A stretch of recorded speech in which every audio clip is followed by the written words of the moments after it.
नमस्कार दोस्तों, विश्वत्मा creation channel पर आप सभी का हार्दिक स्वागत है। आज हम मां कामाख्या एवं कामाख्या मंदिर के बारे में कुछ बातें करने जा रहे हैं। देवी कामाख्या कौन है? कामाख्या मंदिर का निर्माण किसने करवाया था? कामाख्या मंदिर की स्थापना कैसे हुई? देवी कामाख्या की पूजा सबसे पहले किसने की थी? कामाख्या शब्द का अर्थ क्या है? कामाख्या देवी एवं कामाख्या मंदिर के बारे में ये सब बातें जानने के लिए वीडियो को अंत तक अवश्य ही देखें। और आगे भी ऐसे अन्य पौराणिक कथाएं जानने के लिए विश्वत्मा क्रिएशन चैनल को सब्सक्राइब कर लीजिए। आइए अब हमारे कथा प्रारंभ करते हैं। कामाख्या। कामाख्या एक देवी का नाम है। माता आदिशक्ति के एक स्वरूप है कामाख्या। कामाख्या असम एवं भारत का एक प्रसिद्ध मंदिर है। इतिहास के अनुसार सबसे पहले अष्ट्रिक जनगोष्ठी के लोग असम में निवास करने आए थे। इन लोगों द्वारा पूजा की जाने वाली देवी को कामाख्या कहते थे। अष्ट्रिक भाषा में का अर्थ होता है महिला और मेखा शब्द का अर्थ जन्मदात्री होता है। बाद में शायद यही कामाख्या शब्द कामाख्या बन गया। तो कामाख्या का अर्थ है जन्म देने वाली देवी। पौराणिक कथाओं के अनुसार पिता दक्ष के यज्ञ स्थल पर प्राण त्याग करने के बाद भगवान शिव ने देवी सती के निर्जीव शरीर को उठाकर ले गया था। तब भगवान विष्णु ने सुदर्शन चक्र के प्रहार से माता सती के शरीर को खंड खंड करके काट दिया था। उस समय माता सती की शरीर के योनि अंश नीलाचल पहाड़ पर गिरे थे। पत्नी सती से विच्छेद होने के बाद भगवान शिव तपस्या करने चले गए।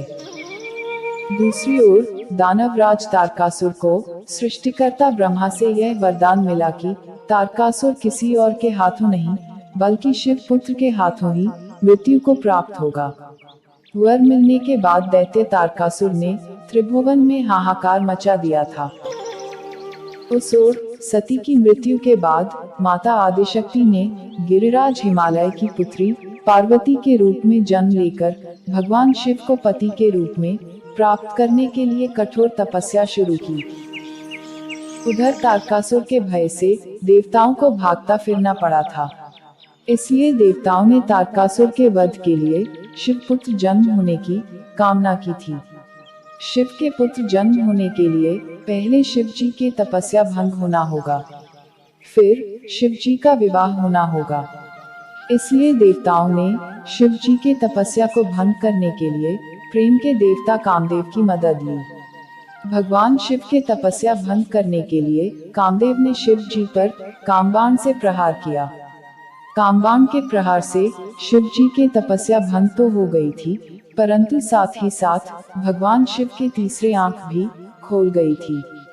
शिव जी के क्रोधाग्नि ने कामदेव को जलाकर राख कर दिया। तब कामदेव की पत्नी रति देवी और देवताओं ने कामदेव को फिर से जीवन दान देने के लिए भगवान शिव से प्रार्थना की। सबकी प्रार्थना सुनकर शिव जी ने कामदेव को फिर से जीवन दान दिया, परंतु कामदेव को अपना पूर्व रूप पुनः प्राप्त नहीं हुआ। तब कामदेव और रति देवी दोनों ने कामदेव को फिर से पूर्व रूप प्रदान करने के लिए भगवान शिव से प्रार्थना की।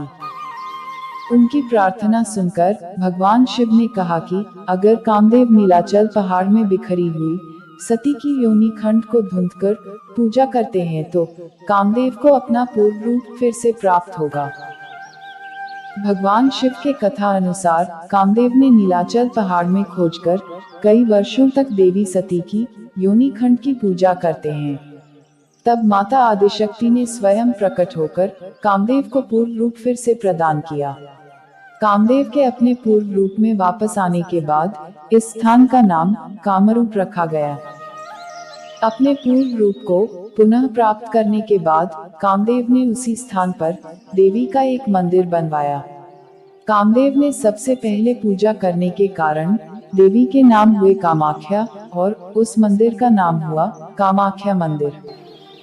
कामदेव के बाद देवी वसुंती के पुत्र नरकासुर ने उस मंदिर में देवी कामाख्या की पूजा किया था। परंतु देवी कामाख्या के दर्शन प्राप्त करने के बाद नरकासुर देवी के सौंदर्य पर मोहित हो गया था। तब नरकासुर ने देवी के आगे विवाह का प्रस्ताव रखा। तब देवी ने चल करके नरकासुर से विवाह करने से खुद को बचा लिया। कामाख्या मंदिर के निर्माण के संदर्भ में पहले कामदेव और उसके बाद नरकासुर का नाम उल्लेख में आते हैं। वर्तमान समय में अवस्थित कामाख्या मंदिर के निर्माण के संदर्भ में कोच राजा विश्व सिंह और नर नारायण और आहोम राजा राजेश्वर सिंह के नाम शामिल हैं। देवी कामाख्या माता आदिशक्ति का एक स्वरूप है। देवी कामाख्या के 6 सिर और 12 भुजाएं हैं। देवी के 12 हाथों में क्रमशः शंख, चक्र, गदा, पद्म, त्रिशूल, डिंबरू, ढाल, तलवार, घंटी, धनुष और बाण हैं और एक हाथ वर मुद्रा में है।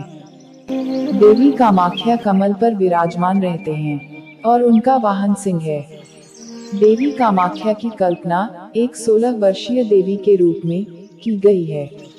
देवी के कुछ अन्य नाम हैं कुब्जिका, कामेश्वरी, महामाया, भगवती, भैरवी, छिन्नमस्ता, बगलामुखी, त्रिपुर सुंदरी आदि। देवी कामाख्या वर्ष में एक बार आषाढ़ मास के 7वें दिन मासिक धर्म से गुजरती है। देवी का मासिक धर्म 3 दिनों तक चलता है। इन 3 दिनों के दौरान कामाख्या मंदिर में अंबुबाची मेला आयोजित किया जाता है। शक्ति स्वरूपा माता कामाख्या एक सिद्धिदात्री, मंगलमयी और करुणामयी हैं। दोस्तों, यही है कामाख्या देवी एवं कामाख्या मंदिर उत्पत्ति की एक संक्षिप्त कथा। आज की कथा कैसा लगा कमेंट में जरूर बताएं और आगे भी ऐसे अन्य पौराणिक कथाओं को जानने के लिए विश्वत्मा क्रिएशन चैनल को सब्सक्राइब कर लीजिए। वीडियो को अंत तक देखने के लिए आपका बहुत बहुत धन्यवाद।